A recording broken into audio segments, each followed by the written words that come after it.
भाषण देके कह रही थी कि 4 चौपार संविधान बदल देंगे। तेरे गांव में बनाएंगे संविधान तो कोई नहीं बदल पाया। या कई लोग आए चले गए दिल्ली, उधर से आएंगे उधर रहते, यहाँ नहीं पता लगेगा उनका प्रभाव कैसा है। लोग ऐसा बहुत बड़ा नेता आएगा उधर से, पता लगे उसके तो खुद के वार्ड में ही कई वीडियो देखे। 3 लोग यहाँ घूम रहे होंगे, जयपुर से निकाले हुए खुद पागल, वो यहाँ प्रचार करने घूम रहे हैं भारतीय जनता पार्टी का। 2-3 को सस्पेंड किया था समाज से, और कुछ लोग हैं जो पत्थर रोड पे किसी वक्त भी पत्थर आ सकता है, ध्यान रखना सड़क पर। कुछ लोग ऐसे भी जो 4-5 बार हारने के बाद मानसिक स्थिति खराब हो गई तो घूम रहे हैं, खुद का घर तो संभल नहीं रहा। कह रहे आज जालोर में कार्यक्रम है, बाढ़ में जालोर वाले खाली बैठे हैं सरकार में मंत्री रहे। और सबसे बड़ी बात कि सांचौर को जिला बनाने वाले, किसी ने सोचा नहीं था सांचौर जिला बन जाएगा। सुखराम जी बिश्नोई, छोटे भाई नागौर और राजस्थान के अंदर नौजवानों किसानों की मजबूत कांग्रेस पार्टी के अंदर आवाज चेतन डूडी जी, मुख्यमंत्री जी के नजदीकी और हमेशा उठा पटक रखने वाले, और हमारे भाई धर्मेंद्र जी राठौड़, विशेष स्नेह मेरा इनसे। और हमेशा हर आदमी की देखो आप पिछले 20-25 साल मदद करते हैं हर आदमी के। राजस्थान का भौगोलिक पूरा नक्शा इनके पास, हर एक गांव जानते हैं कौन सा क्या है, बहुत बड़ा धर्मेंद्र जी का। और आज विशेष रूप से इनकी इच्छा भी थी हम यह कार्यक्रम जालोर के अंदर सब लोग मिलकर कार्यक्रम करें। छोटे भाई और विश्वविद्यालय के अंदर बहुत कम वोटों से पीछे रह गए हरिंदर जी, जिनका नजदीकी गांव है छोटे भाई हरिंदर चौधरी। अच्छा ये गांव तो हमारा उनका मनोज जी का भी होगा, नहीं क्या गाड़ी है क्या बगल वाले, थोड़ी ऊपर आ जाओ। ये नए नेता आगे के पंक्ति, आपने बात होती नंबर आपको। इंदू सिंह जी प्रधान चितरवाड़ा, मेरी बड़ी इच्छा थी चितरवाड़ा कार्यक्रम की, लेकिन एकदम से बात नहीं हो पाई, थोड़ी तबीयत भी गड़बड़ हो गई थी। 20 दिन बड़ी लड़ाई लड़ रहा था वहां पे, आपने देखा होगा। ये लड़ते लड़ते थोड़ा थक गया था, आ नहीं पाई। मेरे को दोबारा आपके ऊपर से दर्ज करा के अपील करूंगा। गणपत सिंह जी, बाबूलाल जी सारण, हमारा आरपी के नेता यहाँ के, बेराराम जी जानी मंडल अध्यक्ष, बीरमाराम जी जानी, ताजाराम सिया गुड़ा मालानी, मेवाराम जी देवासी ब्लॉक अध्यक्ष, तालब खान जी सरपंच साहब सूतड़ी। आगे सम्मानित मंच उपस्थित मौजूद बुजुर्गों, नौजवान साथियों, बड़ी तादाद के अंदर आशीर्वाद देने पधारी मातृ शक्ति, छोटे भाइयों, डूंगरी के अंदर मैं कोई नया नहीं, 2016 से लेके 2024 के बीच शायद 4-5 बार डूंगरी आने का कार्यक्रम रहा। नजदीक बाड़मेर क्षेत्र के अंदर, जिसको मेरी कर्मस्थली कह सकते हो। आज जो मैं संघर्ष इस प्रदेश के अंदर कर रहा हूँ, उसमें बाड़मेर जिले की बहुत बड़ी भूमिका है। बाड़मेर के नौजवान हमेशा मुझे ऊर्जा देते थे, कहते थे हनुमान जी लड़ो, थको मत, लड़ते रहो। और मैं लड़ता रहा। मैंने सत्ता को ठोकर मारी। जिस तरह छोटा बच्चा फुटबॉल के लात मारता है, उसी तरह पिछले 20 साल के अंदर 2003 से लेकर 23 तक सत्ता को ठुकराया। और जब देश के अंदर अन्नदाता में संकट आया, जब हरियाणा, उत्तर प्रदेश और दिल्ली के किसान नेताओं ने कहा कि हनुमान जी आप चौधरी चरण सिंह और चौधरी देवीलाल के जयकारे लगाते हो सारे देश के लोग किसान, अब वक्त आ गया है कि हमारा कर्जा उतारो। ये आंदोलन पंजाब, हरियाणा, यूपी और दिल्ली के अंदर चल रहा था। राजस्थान में आंदोलन नहीं था। राजस्थान में 15-16 लोग एक हाईवे पे कोने में बैठे हुए थे।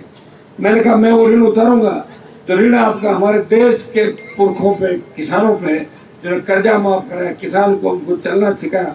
और हनुमान बेनीवाल ने मोदी की सत्ता को ठोकर मारी और किसानों के लिए 70 दिन सड़क पर बैठा रहा और उस हाईवे को जाम किया। तो हाईवे गुजर हर्षण आंदोलन के टाइम भी जाम नहीं हुआ था।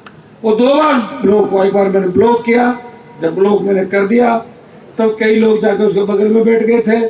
वो कहते हमने ब्लॉक किया। जब मैं दोबारा गया भगदड़ मची, मैंने कहा ये भी हमारे भाई है, हम भी भाई, हम थोड़ा दूर बैठ गए थे, थोड़ी पॉलिटिक्स उसके अंदर हो गई थी। ये चेतन जी वहाँ हजारों लोगों को लेके आए, कांग्रेस के कुछ नेता जो किसानों के प्रति सोच रखते हैं।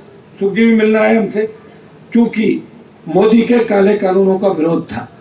और भाइयों सत्ता अकालियों ने छोड़ी। अकाली तो सत्ता के अंदर इतने समय तक रहे थे, वो तो सत्ता में रहते रहते बोर हो गए थे, इसलिए छोड़ी। और मैंने इसलिए छोड़ी कि हमें कोई ये कह रहा है कि राजस्थान वाले कुछ नहीं कर रहे हैं, ये दिल्ली आ गए, यूपी हरियाणा इन्होंने किया। तो मैंने कहा कि राजस्थान ही बहुत बड़ी ताकत है आने वाले समय के अंदर, इसलिए आपका सम्मान बढ़ाने के लिए मैंने सत्ता छोड़ी। दूसरा, वो आंदोलन लंबा चला और आपने देखा होगा कि राष्ट्रपति का जब अभिभाषण हुआ बजट के बाद फरवरी 21 के अंदर, उस राष्ट्रपति के अभिभाषण पे अगर एक आदमी नारे लगा रहा था और रोक रहा था कि वापस करो कृषि बिल, वो हनुमान बेनीवाल था। उसे ट्वीट किया, उस मैंने वीडियो मेरा बनवाया क्योंकि लोकसभा में बन नहीं सकता, वीडियो बनाया, किसी एमपी को राजी किया। मैंने कहा तू किसान का बेटा है, तू नारे तो नहीं लगा सकता, मेरा वीडियो तो बना दे। तो बोला साहब मेरे पता लग जाएगा। मैंने कुछ लगा, तू बना दे रुमाल रख के पास में। वो बना के मैंने ट्वीट किया तो मुझे कहा कि आपका तो ये जब्त कर लेंगे। मैंने कहा तुम जो चाहे, कौन सोचता है इन चीजों का, तो जान हथेली पे लेके चलते हैं। और प्रधानमंत्री का भी एक बार बजट भाषण रिप्लाई रोका अंदर बेल के अंदर 10 मिनट तक। तो वो ताकत इस व्यक्ति के अंदर, वो ताकत मिली कहां से मुझे? आपसे मिली। जब 2016 के मैंने हुंकार भरी थी राजस्थान के, मैं विधायक था निर्दलीय, और सुंदर से मेरा झगड़ा चल रहा था उस समय। भाइयों 5 लाख लोग नागौर में इकट्ठा हुए, कर्ज माफी, किसान की कर्ज माफी, फ्री बिजली, टोल मुक्त राजस्थान और सशक्त लोकायुक्त, इनको लेके, रोजगार को लेके हमने हुंकार भरी। और नागौर की हुंकार रैली के बाद जब मैंने बाड़मेर में रैली करी तब 7 लाख से ज्यादा लोग डूंगरी से भी बसें भर के आए थे। हनुमान जी को मजबूत करना के बाद मध्य प्रदेश के अंदर कर्ज माफी के आंदोलन को हवा मिली और किसानों ने सीने पे गोलियां खाई और किसान शहीद हुए मध्य प्रदेश के अंदर। तो बीजेपी की सरकार थी वहां पे, तो गोलियां चलाई किसानों को। कर्ज माफी का आंदोलन, फ्री बिजली, टोल मुक्त राजस्थान, इसको लेके सीकर बीकानेर में हमने रैलियां करी। उस वक्त की वसुंधरा सरकार थी, उसने 5 और बिजली माफ करी और स्टेट हाईवे टोल फ्री किए और 50,000 नौकरियों की घोषणा भी करवाई। लड़ाई आपके लड़ी, पार्टी का गठन किया। पहली बार किसी किसान के बेटे ने नई पार्टी बना के वो आपके बीच आया और उस पार्टी को जिंदा रखा। 18 से 19 में समझौता किया दिल्ली में, समझौता इधर भी हो रहा था, लेकिन कुछ लोग थे समझौता नहीं चाहते थे, नहीं हुआ। बीजेपी समझौता हुआ और जैसे ही किसान की बात आई सत्ता छोड़ दी मैंने। फिर बात आई, मोदी ने कहा कि किसानों ने मुझे नीचा दिखा, मैं इनका पक्का इलाज करूंगा, तो सेना को ठेके में दे दिया कि किसान के बेटे अब क्या करेंगे, अब कौन सी रेजिमेंट के जयकारे लगेंगे। उस वक्त एक व्यक्ति मजबूती से आपकी लड़ाई लड़ रहा था सड़कों पे, ऑल पार्टी मीटिंग लोकसभा, और जोधपुर में 2 लाख जवानों की रैली करके कहा कि आ रहे हैं दिल्ली की तरफ मोदी जी, तैयार हो जाओ, फिर हम रोकेंगे रास्ते। डरे हुए मोदी ने कहा कि आधे बच्चों को रख लेंगे, आधे वापस भेजेंगे। पहले 75% भेजने की बात थी, 25 रखने की बात थी। आधी जीत आपकी कराई, पूरी जीत आपकी कराएंगे, विश्वास दिलाते हैं। इस बार अगर आपने जीता के भेजा तो निश्चित रूप से अग्निवीर योजना के खिलाफ बड़ी लड़ाई देश के अंदर हम सब जो मंच पे बैठे हैं सब लोग मिलकर लड़ेंगे और किसान के बेटों को उनका हक और अधिकार दिलाएंगे। पूर्व की बात सेना भर्ती रैलियां भी होगी, पहलवान बेटियों का मामला हो, चाहे दूसरे मामले हो, चाहे कर्ज माफी का मामला हो, एमएसपी खरीद का मामला हो, हमेशा किसान के लिए आपने लड़ते हुए देखा। इस प्रदेश के जितने भी लंबित मुद्दे थे, चाहे पंजाब, हरियाणा, राजस्थान को उसके हिस्से का पानी दे रहा, हनुमानगढ़ से डेलीगेशन लेकर पंजाब के मुख्यमंत्री से मिलने गया, 3 दिन पानी चालू भी कराया। एक दुर्भाग्य थे, फिर वो अकाली और हड़ताल पे आ गए थे, बड़ा पानी रुक गया। शिक्षित क्षेत्र बढ़े राजस्थान का, प्रदेश को विशेष राज्य का दर्जा मिले और हमारे खनिज संसाधन, अथाह संसाधन राजस्थान की धरती में है, लेकिन जियोलॉजिकल सर्वे सही नहीं हो रहे। हमारे डेगाना में एक टंगस्टन की माइंस है, वो हमारे खिलाफ हमारी जो पार्टी थी, मिर्जा जो थे वहां पर राज कर रहे थे, उन्होंने उसको बंद करा दी थी माइंस को। मैंने उसके आदेश कराए और जब टीम वहां पहुंची तो टीम ने देखा कि यह तो लिथियम है, और अगर लिथियम निकल गया तो बाड़मेर से भी ज्यादा नागौर ही नहीं पूरे राजस्थान के बारे न्यारे हो जाएंगे। इतनी बड़ी तादाद के अंदर लिथियम देगा भाइयों। सही जियोलॉजिकल सर्वे अगर होता, और जिस कंपनी को बाड़मेर के अंदर जियोलॉजिकल सर्वे करने का ठेका दिया था वो फेल हो गई थी। 20 साल पहले तेल निकलता सुखी, यहाँ पे तेल तो था ही लेकिन तेल पकड़ में नहीं आया। हमारे नागौर में तो ऐसी स्थिति थी कि खेतों में नीचे पानी था, जमीन में नाथुराम जी कहते थे ट्यूबवेल मत खोदना, भूत आ जाएगा, अंदर मत निकलना, वो राक्षस आ जाएगा। तो बेचारे कमा के खाने के लिए वहां जाते थे मालवा प्रदेश। और आपने देखा होगा कि हम किन पर, आप हमारे भाई थे, आप हमें फॉलो कर रहे थे। मुझे कुछ मेघवाल समाज के लोग कह रहे थे नागौर में कि साहब थे तो डूबिया माने ले डूबिया में क्या, कि नाथुराम साहब ये भाषण देते थे कि ट्रेन आएगी तो चोर आएगा, लड़कियां पड़ेगी तो चली जाएगी, ये होगा वो होगा। हम आपको फॉलो करते थे खाड़ा में पड़े मैं थार ला ये सही बात है भाई, ये मजाक की बातें नहीं है। हिस्ट्री उठा के देख लो ना, मैं तो ऐसी थोड़ी कह रहा हूँ। शायद 2-3 लोग यहाँ घूम रहे होंगे, जयपुर से निकाले हुए खुद पागल, वो यहाँ प्रचार करने घूम रहे हैं भारतीय जनता पार्टी का। 2-3 को सस्पेंड किया था समाज से, और कुछ लोग हैं जो पत्थर रोड पे किसी वक्त भी पत्थर आ सकता है, ध्यान रखना सड़क पर। कुछ लोग ऐसे भी जो 4-5 बार हारने के बाद मानसिक स्थिति खराब हो गई तो घूम रहे हैं, खुद का घर तो संभल नहीं रहा, कह रहे आज जालोर में कार्यक्रम है, बाढ़ में जालोर वाले खाली बैठे तो और आगे और लिख दिया कि कॉमेडी किंग इतने बजे लालजी की तो क्या कर दिया आपने, मार दिया सारे इंसानों में ना। तो भाई राजनेताओं से उनका नाम पड़ गया कॉमेडी किंग। एक हमारे समाज का ठेका लेकर घूम रहा है जयपुर में लंबे सालों से, शराब का कारोबारी था, पहले साइकिल के ट्यूब में दारू बेचता था, दिमाग खराब हो गया, 2 पैसे हो गए तो बोले मैं बड़ा समाज का ठेकेदार हो गया। कौन किसको मानता भाई, समाज तो उनको मानता है, किसान उनको मानता है, तो सड़कों पर उनके लिए लड़ते हैं, जो त्याग और समर्पण करते हैं। दलालों को कोई नहीं मानता। जयकारे भगत सिंह के लगते हैं, आजादी का आंदोलन में कुर्बानियां कई लोगों ने दी होगी, चुगली कईयों ने करी होगी, लेकिन भगत सिंह के जयकारे इसलिए लगते हैं उन्होंने छोटी उम्र के अंदर जिस तरह असेंबली में बम फेंका, जिस तरह उस अंग्रेज को जाके मारा, जलियांवाला बाग का जिसने अटैक किया था भाइयों, इसलिए उस व्यक्ति को क्रांतिवीर कहा जाता है। अपने घर के अंदर हर कोई शेर होता है। रुको आप इसको भाइयों, कुछ लोग तरह तरह की बातें करने के लिए यहां भी आएंगे। चुनाव का 1 दिन का समय बाकी है और उधर से आएंगे, उधर रहने यहाँ नहीं पता लगेगा उनका प्रभाव कैसा है। लोग ऐसा बहुत बड़ा नेता आएगा उधर से, पता लगे उसके तो खुद के वार्ड में ही कई वीडियो देखे हुए आपने खड़े होते हुए, तो जिनका वहां प्रभाव नहीं वो यहाँ कैसे वोटों को करेंगे बताओ मुझे। और जो 50 साल राज में रहे उन्होंने कुछ नहीं किया, उनको जालोर में क्यों मानेंगे। आजकल तो सोशल मीडिया का जमाना है, और ये जालोर डूंगरी ये तो सारा गुजरात से कनेक्शन है, तो यहाँ के लोग तो पूरे देश के अंदर है। और मैं धन्यवाद दूंगा यहाँ के प्रवासियों को, भाइयों को, जिन्होंने कोरोना काल के अंदर वहां पे सेवा करी, और उसका पूरा देश गुणगान करता है। चाहे मद्रास चले जाओ, बेंगलोर चले जाओ, पुणे चले जाओ, मुंबई चले जाओ, एक ही बात लोग कहते हैं कि कोविड के अंदर हमारे जो भी मारवाड़ी सेठ थे, प्रवासी हमारे सेठ थे, उन भाइयों ने बहुत जबरदस्त तरीके से सेवा करी। दुर्भाग्य से कोरोना 50 लाख जिंदगियां लेके हमारे बीच से चला गया, लेकिन गुनहगार कौन है उसका गुनहगार नरेंद्र मोदी है, उसका गुनहगार दिल्ली की सरकार है। अगर अंतर्राष्ट्रीय फ्लाइटों में रोक लग जाती, केरल में जब पहला कोरोना का मरीज पकड़ा था, तो मेरे हिसाब से इस तरह कोरोना भयावह रूप देश के अंदर नहीं लेता।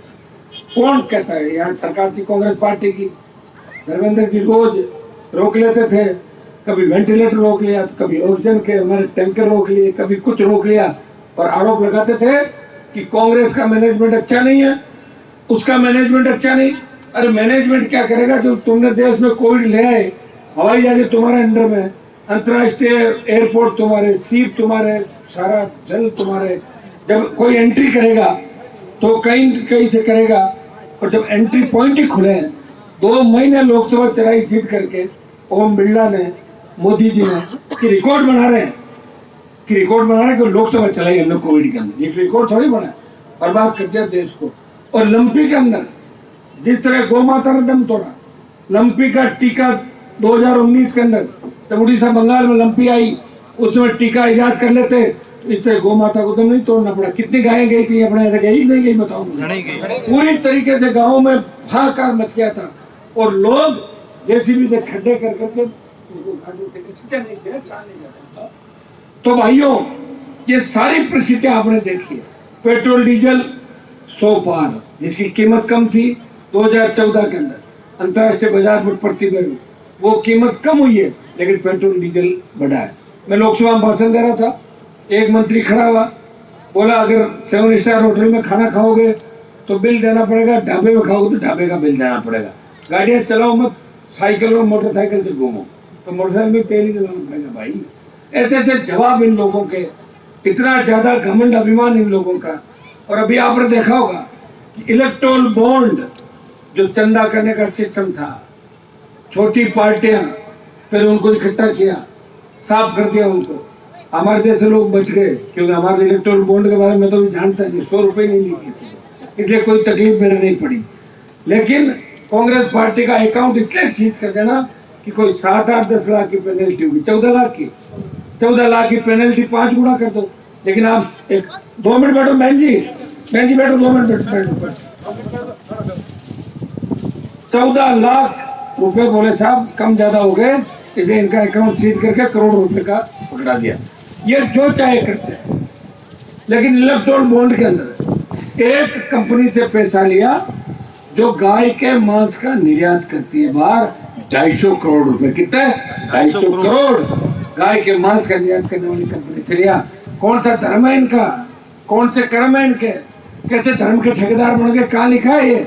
लड़ाई तो हमने लड़ी है, सब लोगों ने लड़ी लड़ाई, किसानों ने लड़ी, जवानों ने लड़ी।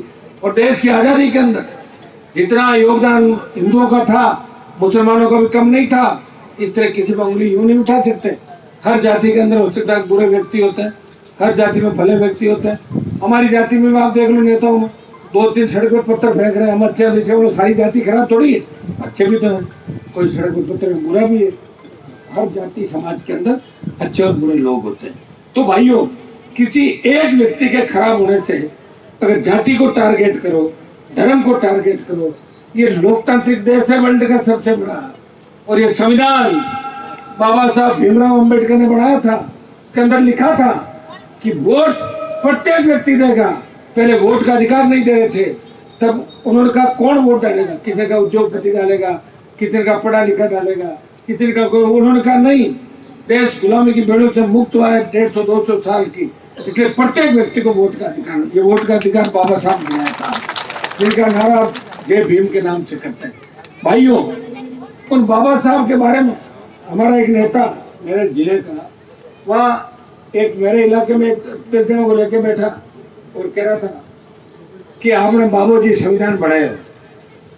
हमारे बाबा थे ना तो जी, तो उनको कह रहा है जाटों को इकट्ठा करके क्या थाने था कोने और संविधान बाबू बड़े मुश्किल बनाए। तो वो एक होशियार मैंने फोन करी कि साहब संविधान बाबू अपन लोग बनाए हो कुछ जो मेरे को तो बाबा साहब भीमराव अंबेडकर ने बनाया, नाथुराम ने कौन बनाया? आपको बस रहा तो रोक और के बैठो। अब किस तरह बेवकूफ बना रहे गाड़ी में ले रहे, बोले बाबू साहब बड़ी मुश्किल में संविधान बनाए। और ज्योति भाषण देके कह रही थी कि 400 पार संविधान बदल देंगे। तेरे गांव में बनाएंगे संविधान? तो कोई नहीं बदल पाया। या कई लोग आए चले गए, दिल्ली पे कई आक्रांत आए गए, कई धर्म आए चले गए, कईयों का राज चला गया।